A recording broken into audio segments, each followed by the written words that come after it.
Salam sejahtera. Hari ini kita akan mengenali konsep daya apungan dan juga prinsip Archimedes. Apabila suatu objek direndam ke dalam air, kita dapat merasakan objek itu lebih ringan daripada berat sebenarnya. Badan kita pun sama. Ketika di dalam air, ia akan lebih ringan. Semua ini berlaku kerana wujud suatu daya yang bertindak ke arah atas, hasil daripada perbezaan tekanan. Daya ini dikenali sebagai daya apungan. Untuk memahami daya apungan dengan lebih lanjut, mari kita lakukan uji kaji berikut. Mula-mula, kita ukur berat sebenar bongkah tersebut ketika di udara dengan menggunakan neraca spring. Kemudian, kita masukkan ia ke dalam air dan perhatikan nilai beratnya. Bacaan berat neraca spring semakin berkurang. Berat ketika dalam air ini dipanggil berat ketara. Untuk mengira daya apungan yang dikenakan ke atas bongkah kayu ini, mudah sahaja. Anda hanya perlu mencari perbezaan antara kedua-dua berat tadi. Daya apungan bersamaan berat sebenar ditolak dengan berat ketara. Sekarang kita kaji pula bagaimana daya apungan tersebut dikaitkan dengan prinsip Archimedes. Prinsip Archimedes menyatakan apabila suatu objek direndam ke dalam bendalai sepenuhnya atau separuh penuh, berat bendalai yang disesarkan itu adalah sama nilainya dengan daya apungan.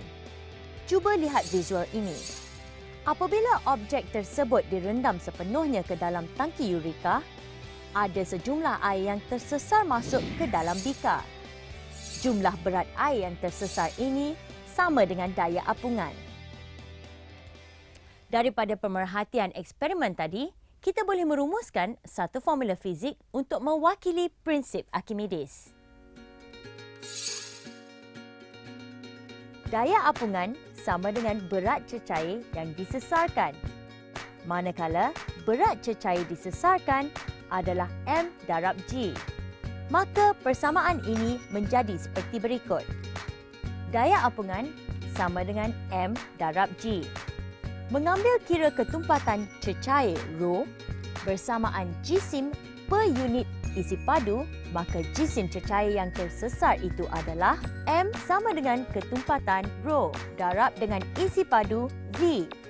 Kemudian kita gantikan nilai M sama dengan ρ darab V ke dalam persamaan berikut. Daya apungan sama dengan M darab G. Daya apungan bersamaan ρ darab V darab G. Akhir sekali, dapatlah kita formula ini. Daya apungan sama dengan ρ darab V darab G. ρ ini mewakili ketumpatan cecair yang disesarkan. V pula mewakili isi padu air yang disesarkan. G ialah pecutan graviti. Unit untuk daya apungan adalah Newton N. Saya nak kongsi satu tip melibatkan formula tadi. Isi padu cecair yang tersesar V itu sebenarnya adalah sama dengan isi padu bahagian objek yang tenggelam. Andai kata objek itu separa tenggelam, maka jumlah isi padu air yang tersesar adalah sama dengan isi padu bahagian objek yang tenggelam sahaja. Mari kita kaitkan hubungan antara daya apungan dengan konsep keapungan. Untuk itu, lihat visual berikut. Sebuah bongkah kayu diletakkan dalam air dan ia terapung di permukaan air. Mengapa? Ketika diletak dalam air, berat kayu cuba menarik kayu itu ke bawah. Tetapi pada masa yang sama, daya apungan yang terhasil pula menarik objek itu ke atas. Jika nilai daya apungan itu sama dengan nilai berat kayu tersebut, keseimbangan daya telah berlaku. Maka ketika ini, kayu tersebut akan terapung di permukaan air. Tip: berat cecair yang tersesar hanya akan sama dengan berat objek ketika objek itu terapung. Sekarang, kita jatuhkan pula duit 50 sen ini ke dalam air. Apabila duit itu jatuh, daya apungan yang terhasil cuba menarik duit itu ke atas. Namun, jumlah isi padu air yang tersesar itu terlalu sedikit. Ini menyebabkan berat duit itu adalah lebih besar daripada daya apungannya. Maka, daya paduan yang terhasil akan menarik duit itu jatuh ke bawah. Sesuatu objek itu tenggelam kerana berat objek lebih besar daripada daya apungan. Manakala suatu objek itu terapung kerana daya apungannya sama dengan berat objek tersebut. Jadi apa akan berlaku untuk kes di mana daya apungan lebih besar daripada berat objek tersebut? Untuk huraikan ia dengan lanjut, apa kata kita jadikan kapal selam sebagai modelnya? Kapal selam adalah jentera yang agak unik.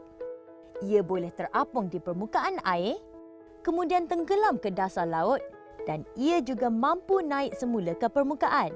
Semua pergerakan ini dapat berlaku kerana kapal selam ada ruang penting yang dipanggil tangki balast. Apabila ia hendak menyelam, air laut akan dibiar masuk ke dalam tangki balast. Ini menyebabkan berat kapal selam itu semakin bertambah. Ketika jumlah berat kapal selam itu melebihi daya apungan, daya paduan yang terhasil akan menarik kapal selam itu tenggelam ke bawah. Untuk naik semula ke atas, kapal selam akan mengurangkan jumlah beratnya dengan mengeluarkan semula air daripada tangki balas tersebut.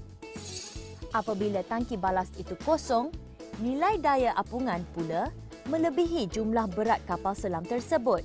Ini menghasilkan daya paduan yang menarik semula kapal selam itu ke permukaan air. Prinsip Archimedes ini bukan hanya berlaku pada medium cecair. Ia juga berlaku jika mediumnya udara. Contoh yang paling mudah ialah belon udara panas. Ketika udara di dalam belon itu dipanaskan, ketumpatan udara di dalamnya semakin berkurang daripada ketumpatan udara di luar belon. Pada masa yang sama, belon itu mengembang menjadi semakin besar. Semakin besar belon itu mengembang, semakin banyak isi padu udara yang disesarkannya. Maka, berat udara di persekitaran yang disesarkan belon itu juga bertambah.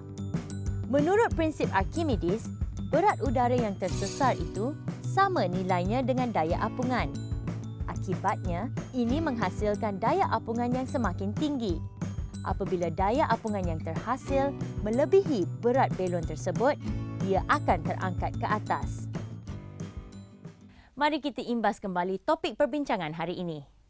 Daya apungan adalah daya yang bertindak ke atas suatu objek apabila ia direndam ke dalam suatu bendaleh. Objek itu akan terapung jika daya apungan sama nilainya dengan berat objek. Tetapi, objek itu akan tenggelam jika berat objek melebihi daya apungannya. Prinsip Archimedes menyatakan berat bendaleh yang disesarkan oleh suatu objek itu adalah sama dengan daya apungan. Formula daya apungan adalah F sama dengan rho V G. F sama dengan rho darab V darab G.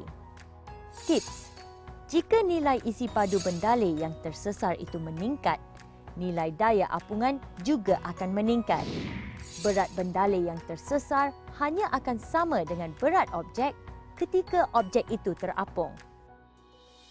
Sekian sahaja untuk sesi kali ini. Hingga berjumpa di sesi yang lain. Salam dari saya, Nadia.